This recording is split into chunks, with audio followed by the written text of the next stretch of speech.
Good evening, Jedi Knights and Sith Lords, and welcome to the Star Wars Artifact Show. I'm Dominic, he's Eric, and tonight we're going to talk about episode 4, of the Andor series. So join us and enjoy the discussion with us. So tell me, Eric, what's new? I don't know. I would say probably the same thing as you, considering I was in your neck of the woods, which is about an hour away from my place. But we had a good time this weekend. Nice seeing you and the family and a few other friends. Yeah, sure. So for those who doesn't know what we were doing, we shot a little fan film, obviously Star Wars team fan film, for my review of the Darth Vader Pyre helmet that we're gonna review in the upcoming weeks. So we shot a little fan film to show the people how Kylo Ren ended up with Darth Vader's melted helmet. So it's gonna be fun to see that movie once it's all edited and uh, polished. But for now, it's in the hands of Nico Crank, my video editor, who does all my video editing for my reviews. So he's the boss, and everything is in his hands. And when it's ready, we'll gladly show it to you guys. Yeah, looking forward to seeing that on the screen. Saw a couple pics and little clips, and still have some voiceover to do, but I'm pretty excited. So And you might even do a blooper reel afterwards. So yeah, there was no lack of those. and that's what I was about to say. That blooper reel might end up being longer than the actual short film. Yeah. All right, so what do we have first today? Uh, Well, it's going to be all about the breakdown of episode 4 of that series called Aldarni. And, well, if you haven't seen that episode, well, it's going to be all spoilers. So make yes. sure to stop watching now if you don't want to be spoiled. But if you have already seen it, like I have, and like Eric has, well, let's begin. I would assume if you're following a breakdown of an episode, you've probably seen it. And on that note, don't forget to like and subscribe if you like what you're hearing and what you're watching. And without any further ado, let's move on. So, episode 4, obviously starting a new story arc at this point. It picks up right where we left off. We're in Luthen's ship, leaving Ferrix orbit, and Cassian, he's with Cassian, and we jump into hyperspace. Luthen gives Cassian basically a med pack after getting shot to heal himself, and the discussion gives him 3 choices. He says, well, I could drop you off and you can start running again, or you can come with me and help me with something important, or number 3, you can basically kill me and take my ship. Cassian decides to take option number 1, which is basically drop him off and run, but then Luthen convinces him to maybe stick around um, and maybe help him out on this mission, to be something a little bit better and bigger than what he's doing, and stop running. And then in their discussion, Cassian actually mentions his battle on Mimban, and Dom, where have we heard that before? Well, if that name made a little click inside your mind, you're not crazy, because this is the exact planet where we met, where Han Solo and Sam Beckett met during the Battle of Mimban in the Solo movie. So that's where we first heard of that planet, and that's also that very same planet where Han met Chewbacca as well. So yeah, great picture that we're seeing right now. So yeah, pretty good to remember that name. And I was like, oh, they mentioned Mimban, so perhaps they were on that planet at the very same time. Probably on opposite side, I would guess. But did you understand that? Sorry, I don't mean to. Like when he says they were fighting each other, that's something that was a little bit confusing to me. What he meant by that? Yeah, well, I think that the Empire had its supporters on Mimban, and that there were another camp with the folks of Midman who wanted to remain free of the Empire's presence on the planet. So Okay. maybe like patriots or something like Sorry, I that. put you on So the spot there, but yeah, it's something that came yeah, up, and I was like, huh. I was trying to decipher what that meant, but yeah, it was pretty interesting. but that's only my theories. Yeah. It could be very different, but that's what I think it might have happened. Okay.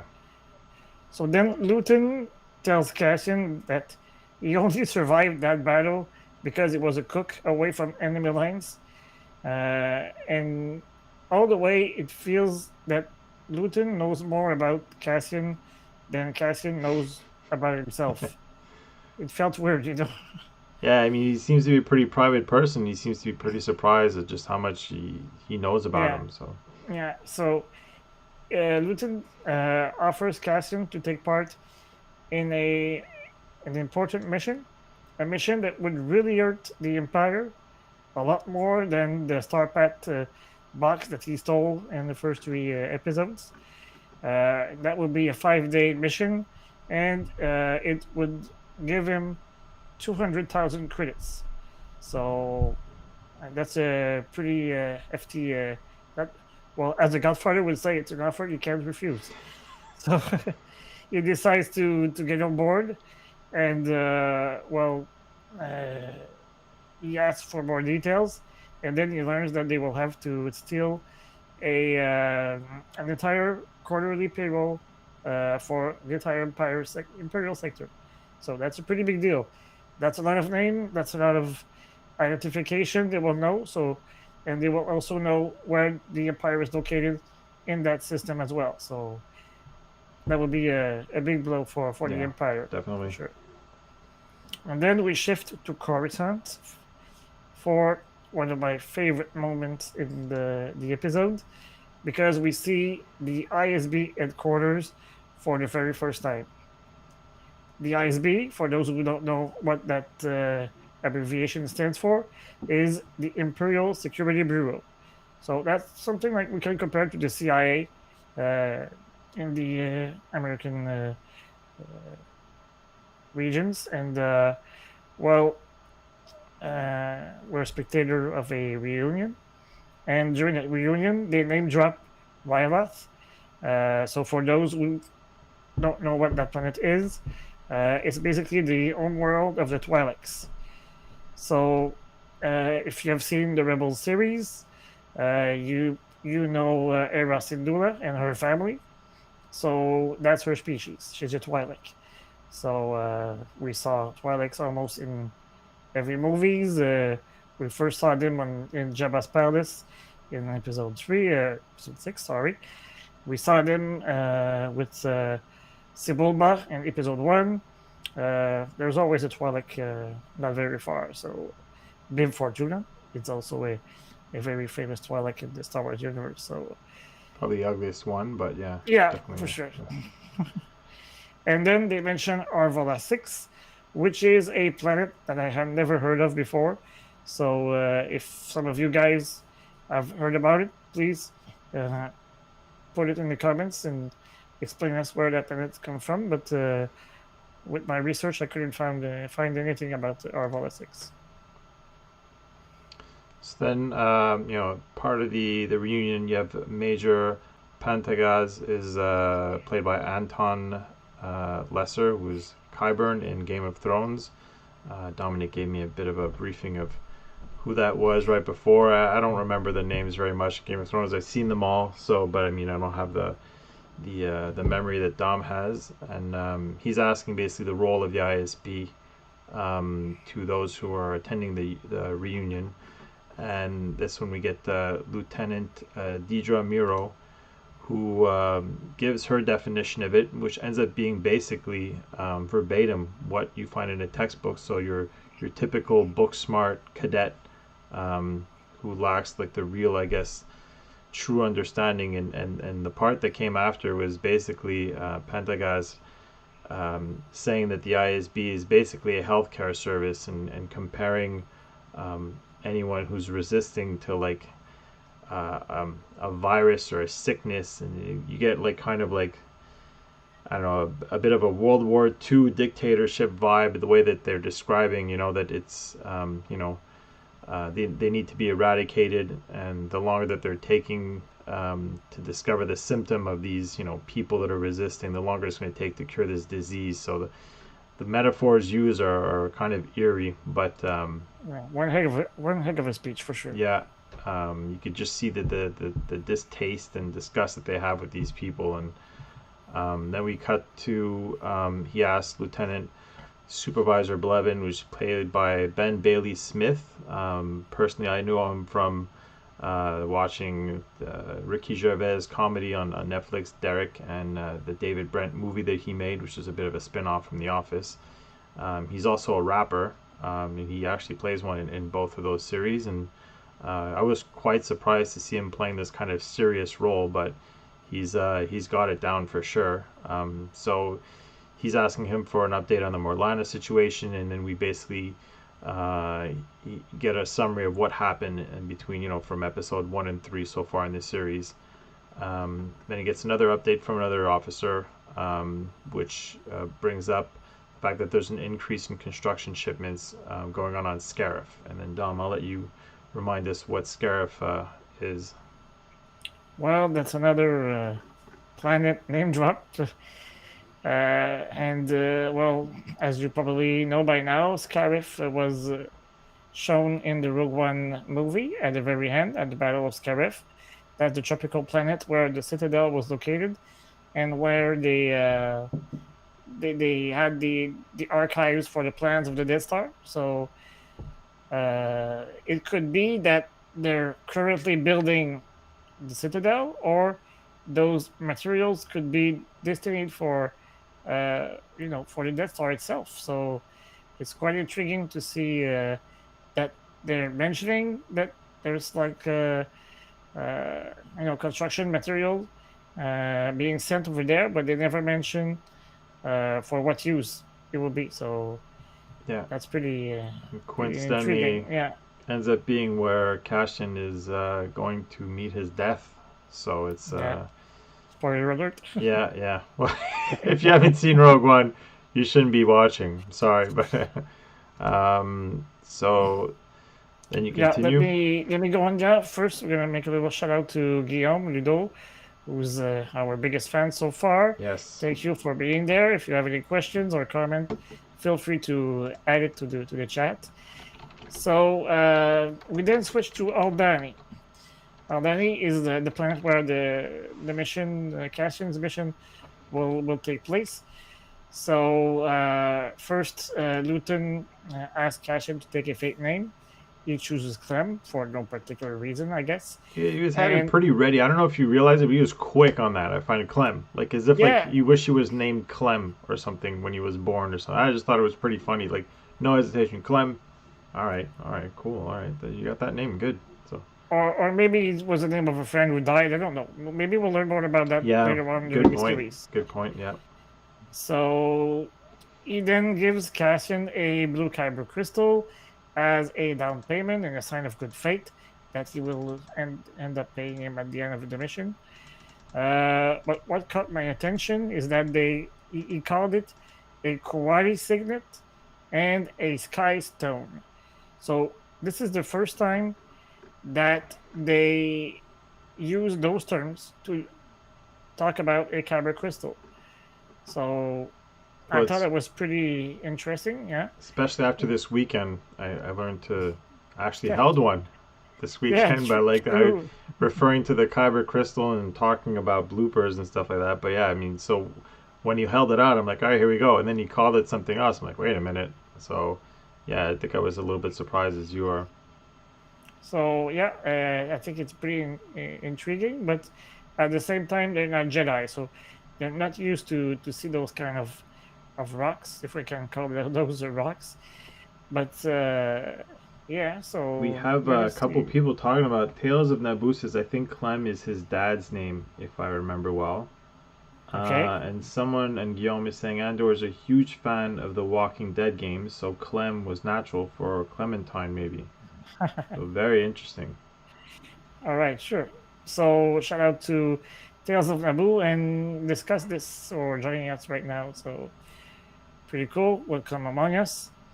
So after that scene, Luton goes out and speaks with Vel, which is played by Faye Marseille, which is our third actor from the Game of Thrones universe. Last week we had the chief inspector, and then when Eric, you mentioned Anton Lesser, who plays Pentagaz, and now Vel, who's played by Faye Marseille, who was torturing Arya Stark in the Game of Thrones series while she was training to become an assassin. I think she even stabbed her at some point during the series. So that's pretty interesting. So Tales of Naboo is mentioning that Clem Ender was a male human who accompanied his wife Marva on the planet Kenari. Okay, Yeah. so So that was so that's why we're so that quick was with the actually name. Definitely explains it. Really good. yeah.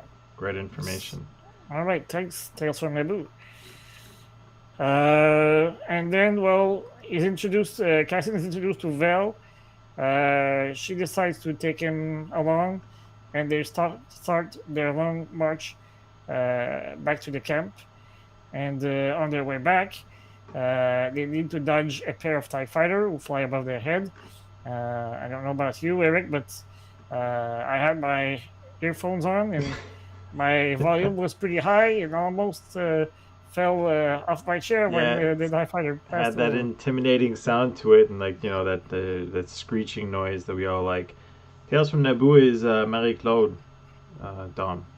Yeah, sure. Yeah. I recognize the profile picture. So, meanwhile, let me just make sure I'm caught up here. On Morlani, Blevin and his Imperial troopers have taken over the security guards, which was quite the scene. I thought it was quite interesting that they got relieved of their duty, and then we know that the Empire is basically going to take over, that land or that sector. And it was funny to see the chief inspector pleading his innocence, saying he didn't know anything about it, and what a comeback by saying exactly. That's the point. Yeah, exactly. You didn't know. So I almost look forward to being able to use that one. It was quite interesting.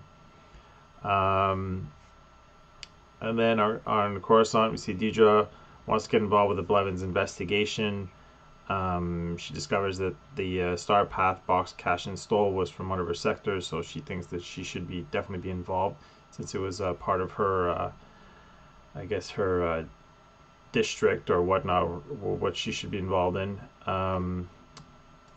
Move on to we learn a little bit more about the people of Aldani with Cassian. Gets caught up on the people who used to live there, how they left the fields and agriculture to go work in new towns for the Empire, and this planet is basically ideal for an ideal location for anyone who wants to take over the galaxy. And anyone who's seen this episode, we're resuming it, but there was a lot of dialogue. Obviously, another development episode building up to a bigger story arc.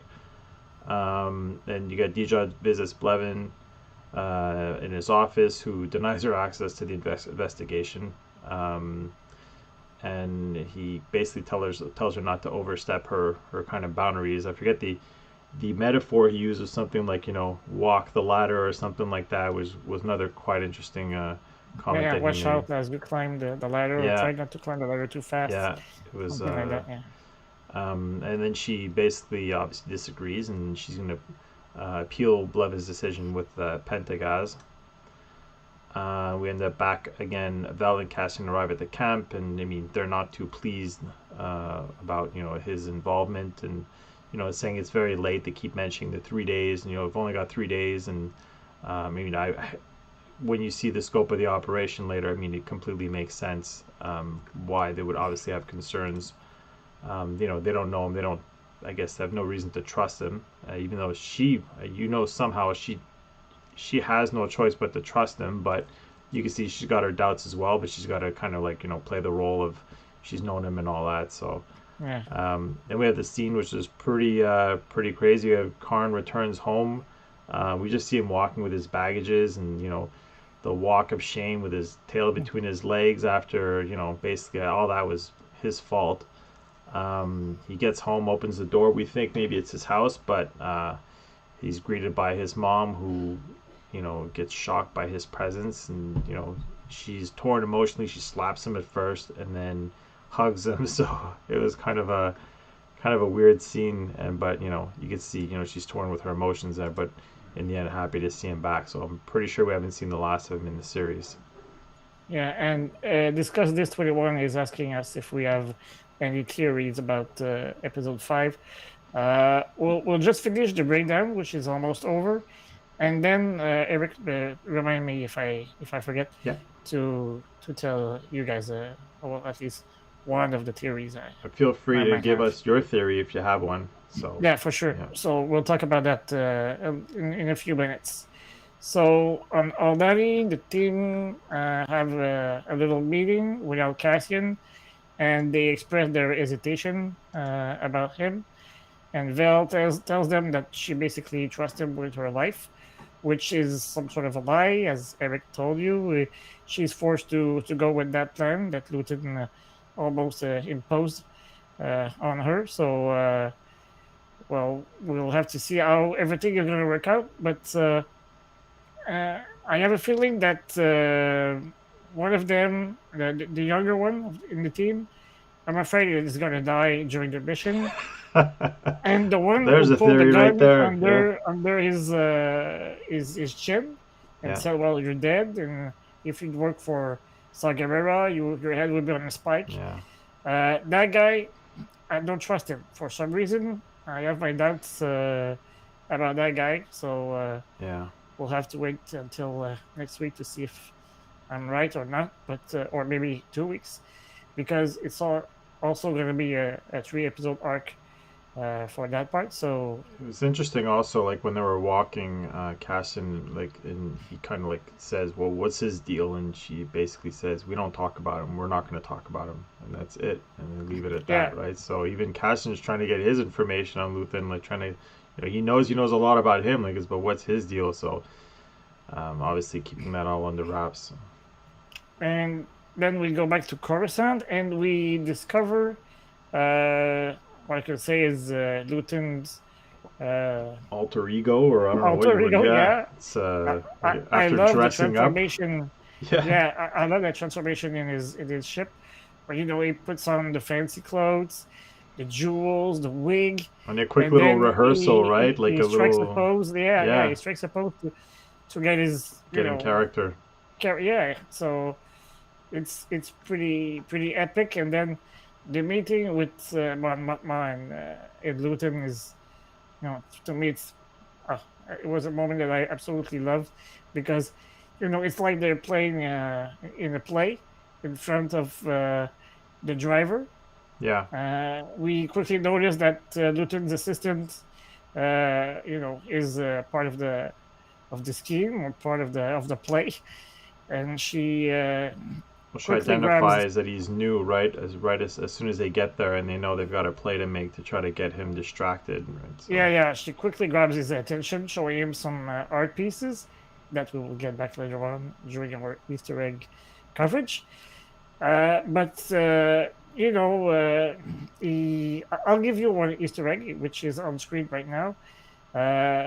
Luton is holding a Utapau. Let me check my notes, because it's a Utapau monk cudgel. So it's from the planet Utapau, which we saw at the end of episode 3. This is the home planet of the Utapauans. There's the Grand Inquisitor, who was from Utapau, and this is the planet where Obi-Wan defeated General Grievous.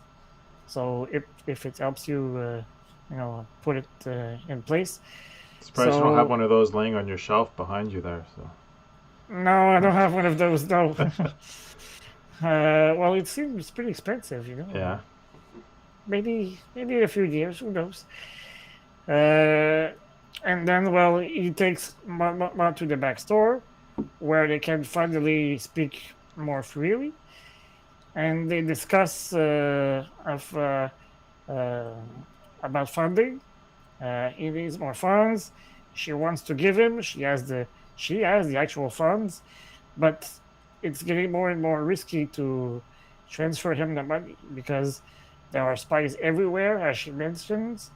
The staff at the bank is brand new every time she goes there, so she don't know if she can trust anyone. So we can feel the stranglehold of the empire choking the people who are trying to resist the tyranny and stuff like that. So Yeah. and then she chooses a little plaque that she's going to bring back for her husband's birthday. And well, I'll let you go on for the end of the breakdown. Yeah. So back at the camp, we're introduced to the last member of the team, Lieutenant Gorn. Zooms in on that nice famous noise that I especially like on that speeder bike. Mm-hmm. So he's an insider. He's the insider for the team, and like the others, he's really not thrilled about the last minute addition. And then we flash back to the home. Mothma's husband reminds her that they're hosting a dinner for the governor of Hana, and she's not thrilled when she sees the guest list. A lot of the people are trying to undermine her work on a daily basis. So it's a strange kind of vibe between that couple. I mean, I don't know if you picked that up yourself, Oh but it yeah, was for sure. I don't know. It was a little sketch there. And going back, Cassian is briefed on, you can see that dam that we've seen in the trailer. So I mean, I'm getting pretty excited about that whole scene. I Mm-hmm. have a feeling we're finally going to see some Imperial troopers in the upcoming episodes. Nice maquette, by the way. Sorry. Nice maquette, by the Yeah, way. yeah. He put a lot of work into that. Even then, at one point, when he removes a piece in the back, you go, hold on. It's kind of like he doesn't want to get it destroyed or anything. So he doesn't like the plan at first, but after some explanation, he seems to be a little bit more comfortable with the whole deal. And then we go back again to the ISB. Deidre's pleading her case with Pentagaz, and he basically rejects her plea at Blevins' great pleasure.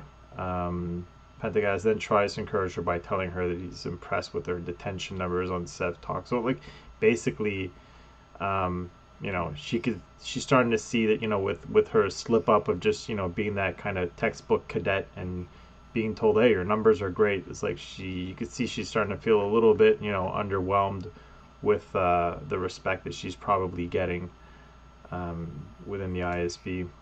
And then basically the scene ends. We're back on Andor with Andor being given his homework. He's given basically a tablet with basically he's got to know the layout. I forget exactly what he's given. Like he's got 3 things he's got to know inside out for the next day. And he realizes he's going to have to earn his teammates' trust and in the hard way. So Yeah, and he basically has to learn in one night what they rehearsed for a few months. yeah, giving them 2 So days, I guess, at this point, which already not fond of the 3, so he's gonna have 2 days left to make sure he's caught up to speed and on board with what's going on. So, but yeah, I mean that's basically the episode in an eggshell there. So, if we hit back to the chat, we well, have maybe we could discuss this to anyone who was asking us about our theories for so there's the a next couple episode. already. So, There's more flashbacks with the stormtrooper with the clone troopers. Maybe the money heist. Personally, I think we're not going to see the money heist till the 3rd episode. I could be wrong. I think they said three days. I think we've seen the 3rd day. I think we're going to see the 2nd day, and then maybe a mix of whatever and getting ready, and then we're going to have that 3rd episode of really like the whole heist. I mean, I could be wrong. yeah, I think the actual heist will be the entire maybe episode 6, and episode 5 will be they they enter the Imperial bunker and they put everything in place, and they're gonna leave us with some sort of a cliffhanger, Yeah. and then boom, episode 6 we'll get the heist.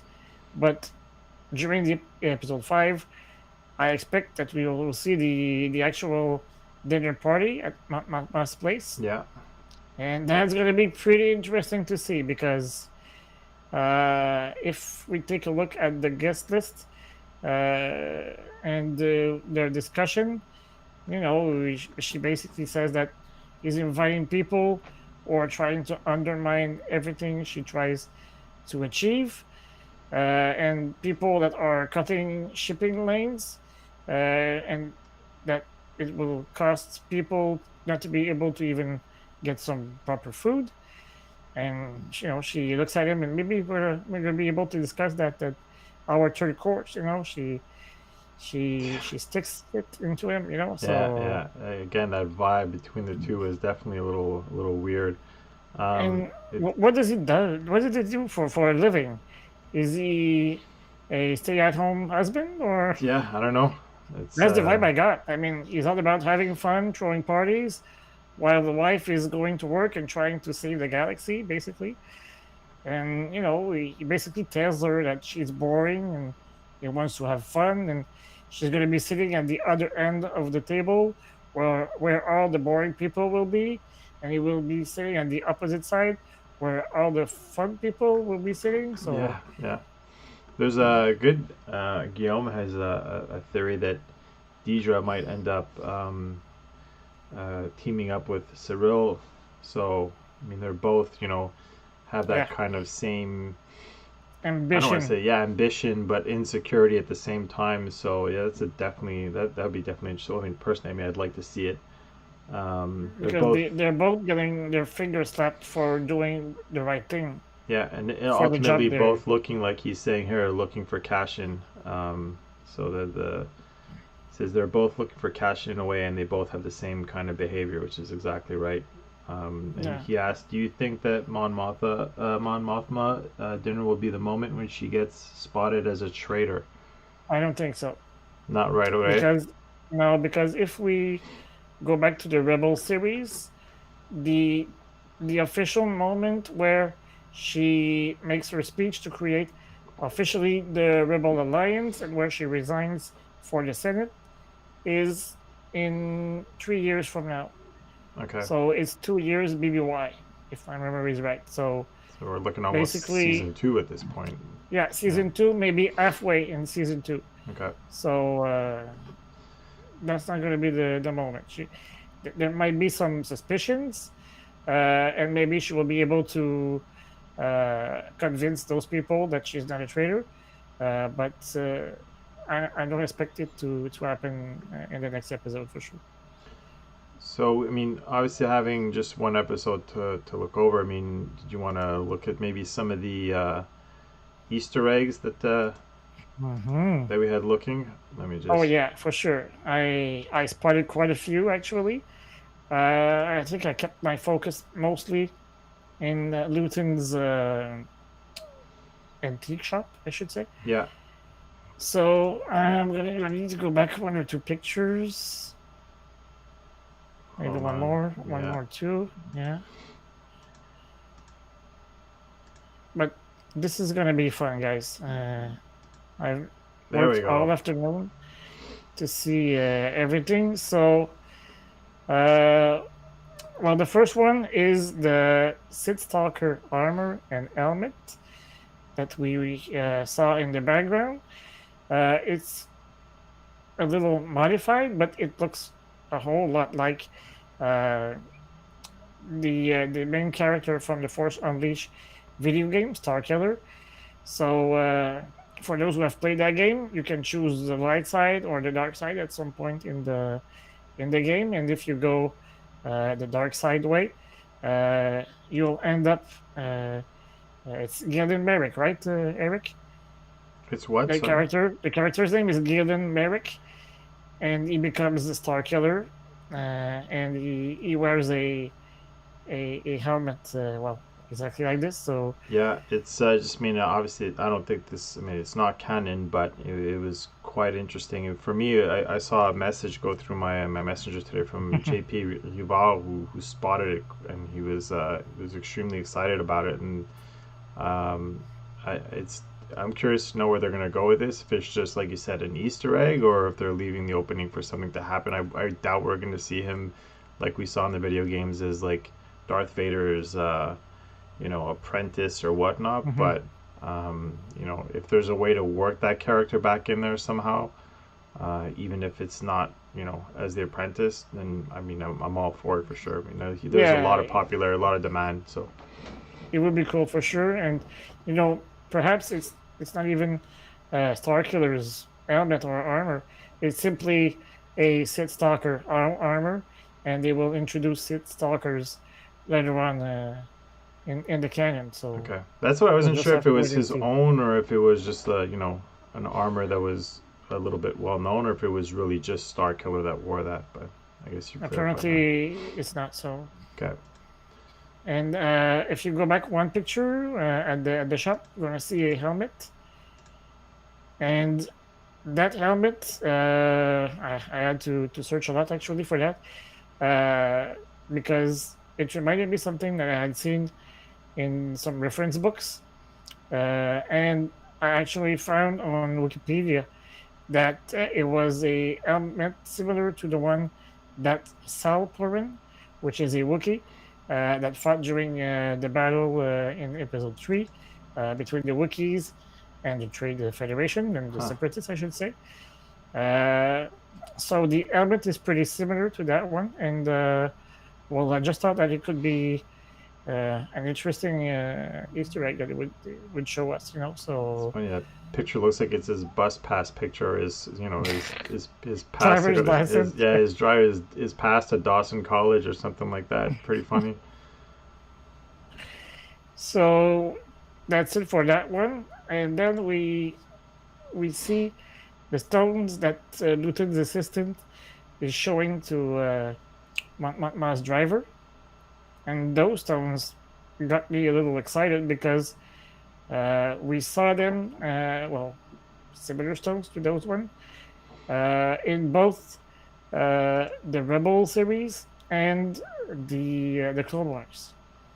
So, well, maybe skip to the next picture for Sabine's, where we see her studying those symbols.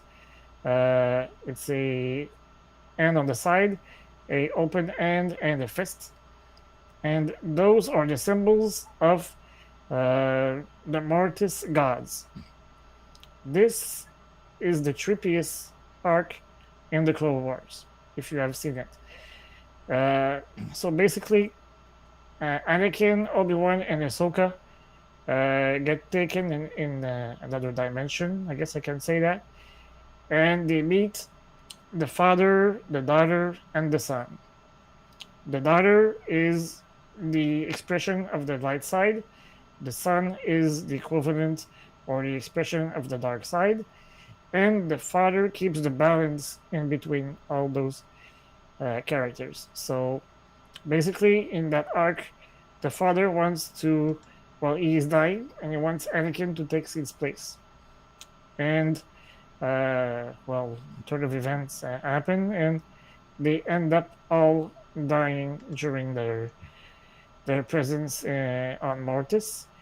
But those symbols were also seen in the world between worlds, which showed how Ahsoka got out of certain death during her fight with Darth Vader in the Rebel series. So it's Ezra Bridger who pulled her in the world between worlds, and we all know that the Ahsoka series is coming in a few months. And I have a feeling that it's not the last time that we speak about those symbols and stones and the world between worlds. So keep an eye open for those symbols because the odds are pretty high that we're going to talk more about that during the spring when the Ahsoka series comes out. It's good. I mean, I'm not even aware of any of this stuff, but like, I mean, I watched them, but there's no way I would have made that link. So I'm definitely excited to see what's going to happen now in Ahsoka. Mm-hmm. And then It says the table. And then we have okay. On that picture, there's quite a few uh, little Easter eggs. The orb at the bottom is a Kashyyyk Clarion. I was browsing last week my episode 3 visual guide because I made the Dark Sidious lightsaber review, and while I was browsing my book, I saw that orb, but I skipped pretty quickly. And then when I saw it, I was like, "Hey, where have I seen this?" And the answer was in my visual guide. So that's where I found out that item, but it was never seen on screen until now. I think I have a picture right after it where we see a Wookiee blowing that horn, and this horn is made of a banta tusk. So it's like the same kind of horn the Ewoks were using on Andor, to battle cry or something like that. So Yeah.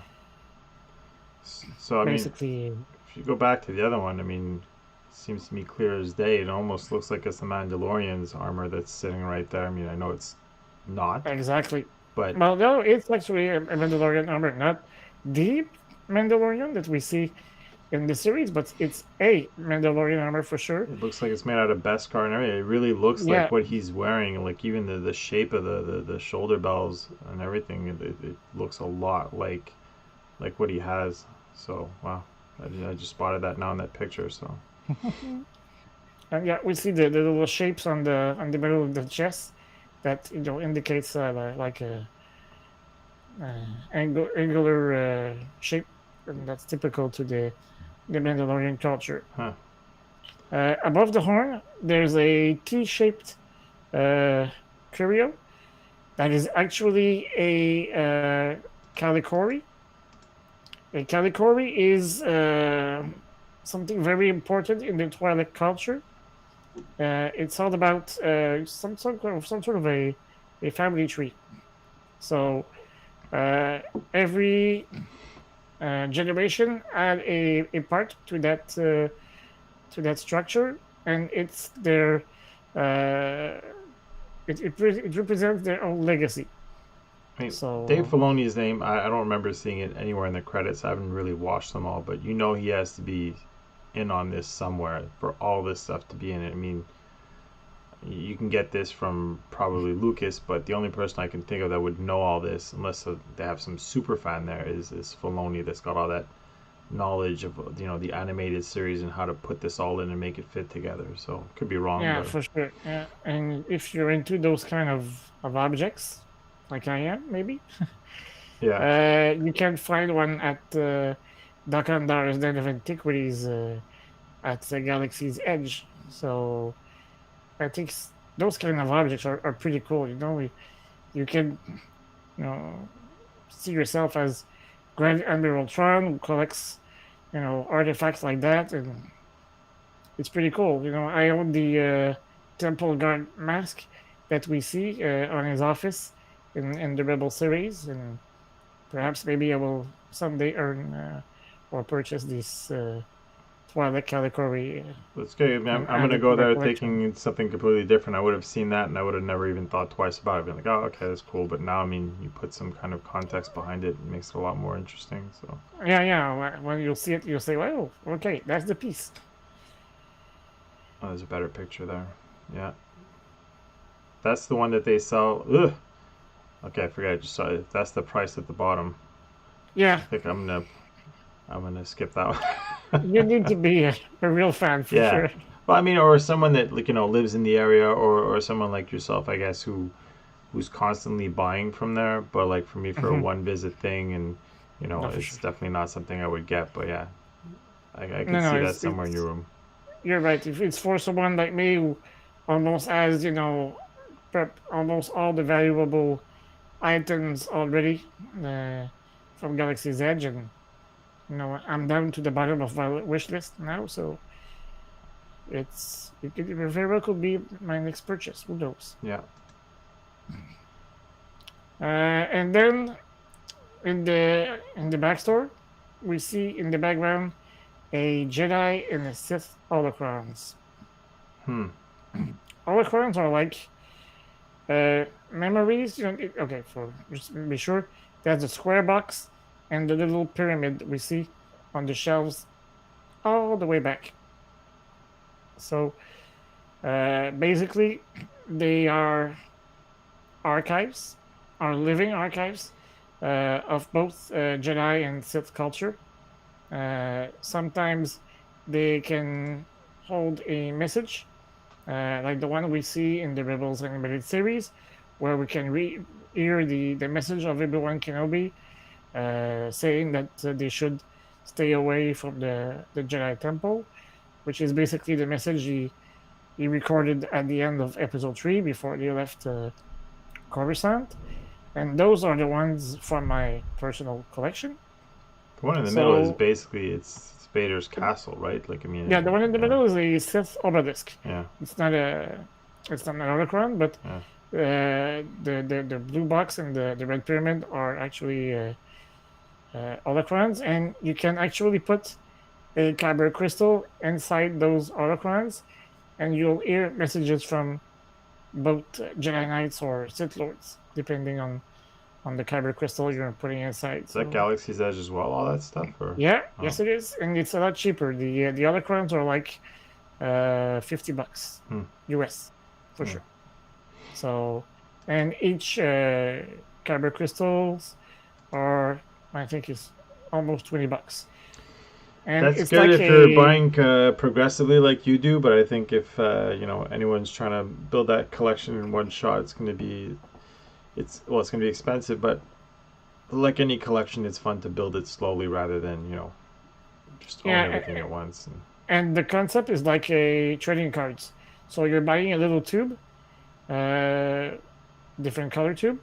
Obviously, the color of the tube signifies which color the kyber crystal will be, but you don't know which character you'll be getting. Okay. Huh. So you might have to buy 3 or 4 white kyber crystal if you want to get a specific character. Okay. Huh. So there's 2 whites, 2 purple, 2 green, 2 blue, 2 yellow, and I think it's 4 red. So it's pretty extensive, and there's one in every 100 red tubes that is a black kyber crystal, and it has the voice of Supreme Leader Snoke in it, because it mimics the kyber crystal he had on his ring during Episode 8. Is that the one you have there in front of you, like on the, I guess on the right? I don't have the ring. Oh. But I have the black kyber crystal. Yeah, the crystal, I have it, yeah. So I'm going to pay a bit more attention next time I'm there. Yeah. Don't steal it. Yeah. Then there was another Easter egg here. Well, the actual, the last one, yeah. Gungan shield. Gungan shield, yeah. So it's a deactivated Gungan energy shield. Not sure why it would be seen as a valuable artifact. No offense to Gungans, but it seems like more recent tech. That's why I don't see it fitting that well in his shop. But hey, if you're into that kind of stuff, I mean, I bought the Alcyon training shield, so maybe my next purchase will be an actual Gorgon energy shield. Who knows? And I also got 2 extra pictures for you guys. The first one is Ars Dangor. That's one of the 2 names that were mentioned on the guest list of Perrin, which is Ma's husband.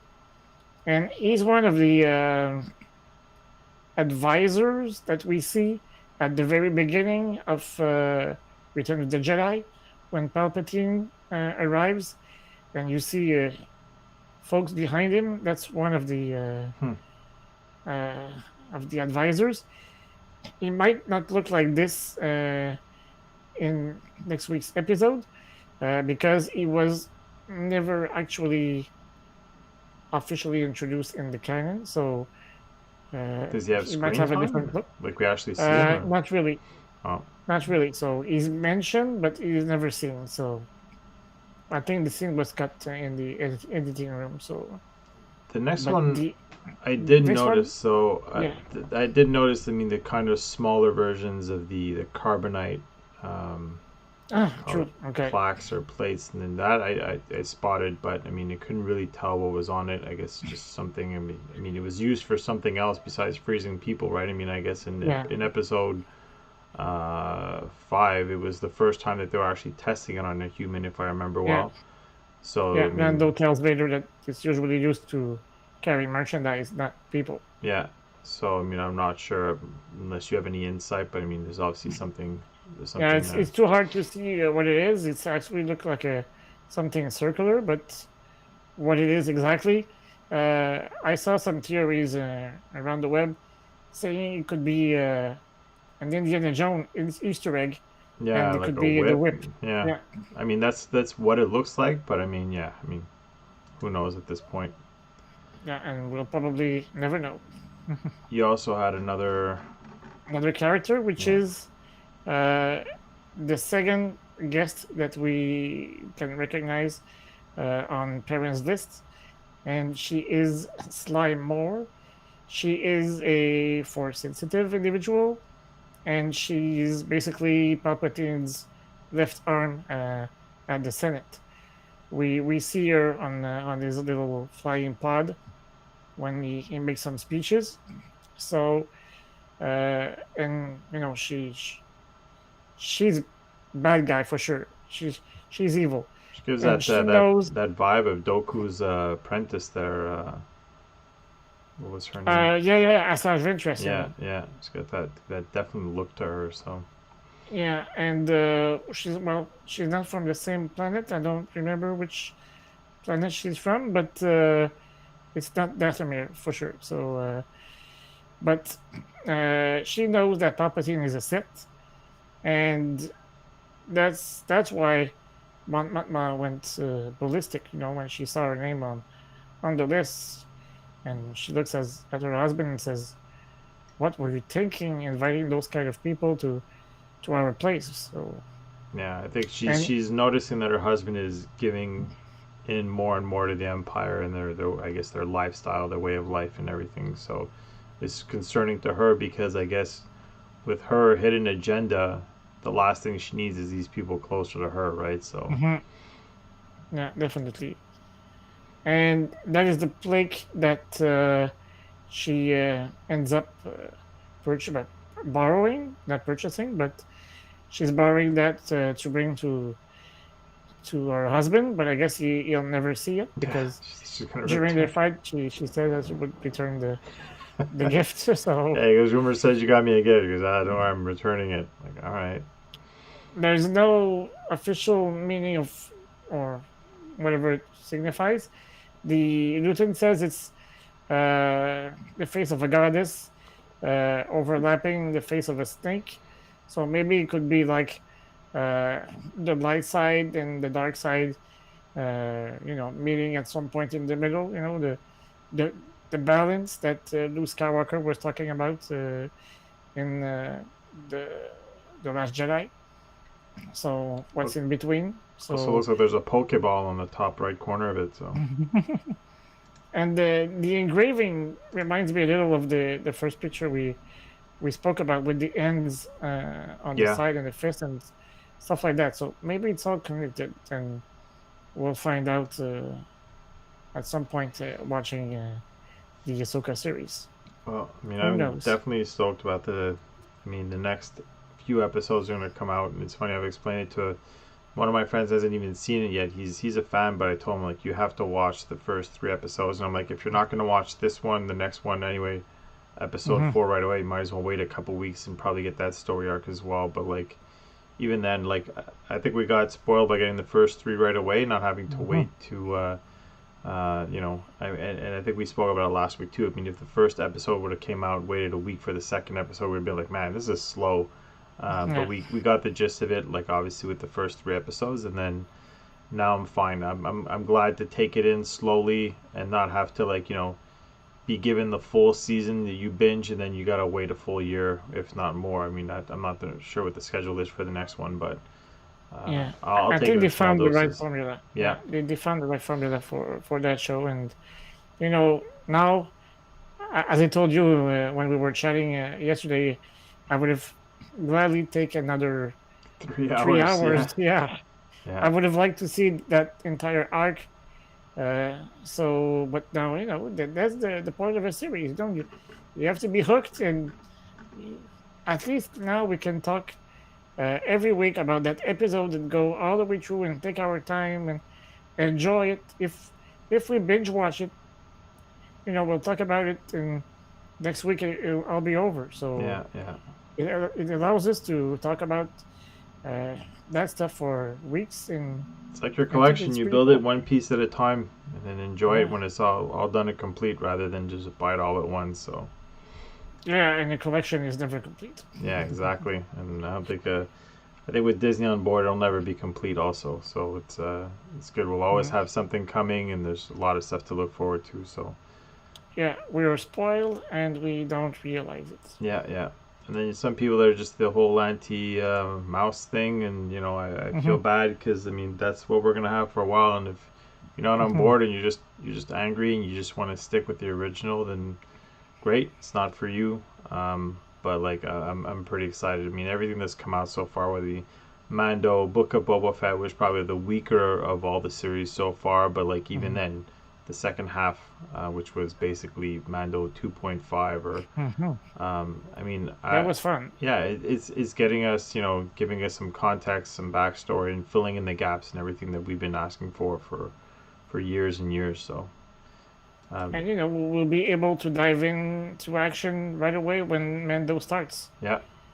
They won't have to, tell us why Grogu's back with the Mandalorian and stuff like that. So Well, we're they bought gonna be. themselves time where we didn't have to worry about developing that over a couple of episodes. Like you said, Mhm. jump right in. And I personally like this slower pace and more episodes than the whole Mandalorian and even the Obi-Wan. You feel like things are just crammed in there, and then to Yeah, get a filler episode in such a short series is disappointing. But like in yeah, this, like I'm more than fine. Develop the characters, and you already have an attachment. You have some sympathy for Karn, even though his he's not it's like despicable, but we yeah, love him. exactly. But Yeah.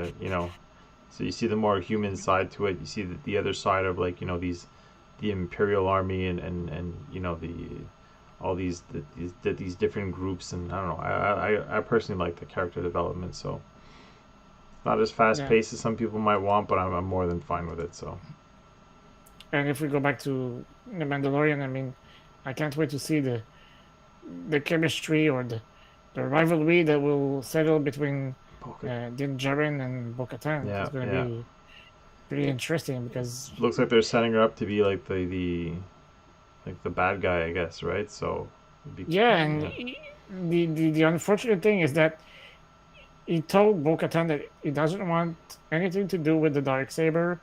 He almost put it in her hand, and she has to win it in combat. So and coincidentally, she's the one that says that they're living in an old-fashioned way of not removing their helmets and all this stuff, and she's the one that won't go back on an old keeping tradition, those right? Like yeah so, those old tradition alive. Yeah, for sure. yeah. It's So I'm a bit curious. ironic. Well, and now that like we hear I forget what her name is, basically say in the trailer that he's no longer Mandalorian. Is he going to take his helmet off more often now, or are we going Yeah, to see more of a the armorer. Well, I think it's good. She told him that he had to go below the city, in the waters from the mines, something like that, to cleanse himself from his sins. So that's going to be interesting to see. And in the trailer, we see him going like in sort of some sort of caves and stuff like that. So maybe he's trying to go down there to make a new beginning or a new start to his life as a Mandalorian. And I think that Bo-Katan is gonna accompany him in his quest. So we'll have to see what happens down there. But yeah, I have high expectations, and I love to see how the city in Navarro is thriving now, which we saw in the trailer as well. So, and my good buddy Grief Karga, which I met at the Toronto Fan Expo, uh, was played by Carl Weathers. Our Gina good was old supposed to be friend. there as well, eh? Gina Carano, I think, but she canceled her. She got herself canceled Yeah. Yeah. because she said some stuff on Twitter. No, wasn't she supposed to be at the Fan Expo as well? Oh, okay. Yeah. No, I that's thought what you I were talking meant. about being there. No. Yeah, she was supposed to be there at the Fan Expo, but for some reason she canceled. Perhaps it was sickness, just like Ashley Eckstein, who plays Yeah. the voice actor of Ahsoka. Yeah. All right. Well, I I already mean, had my limited edition lightsaber box set packed, and the day before we left home, she announced on Instagram that she was sick and she wouldn't be able to go to Toronto. So hopefully next year she'll be there, and I'll be able to meet her and have my limited edition lightsaber box set signed. We'll see. are you going to Quebec Comic Con next week or? Not sure. Maybe I will. Maybe I won't. It's still undecided yet. But if you guys ever see me on the floor at the Comic Con, just come say hi, and we'll have a chat for sure. Yeah, and worst case, if we're there, we can add some of that into one of the future episodes and pictures and whatnot. So. Definitely, yeah. All right. Well, thanks everyone for watching. Again, Yes. like and subscribe if you like what you're watching, and Obviously, next week will be all about episode 5, and tomorrow's review will be about. Well, I'll be reviewing the Trapper Wolf Black Series helmet. Strange that we were talking about the Mandalorian. So it's basically Dave Filoni's character in the Mandalorian series. So it's a pretty good-looking helmet.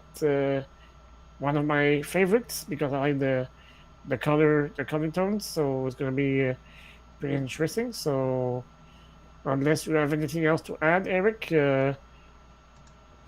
well, let's wrap it up. And nope. All good. Thanks for watching, guys. I really appreciate all right. it. See you next week. Bye.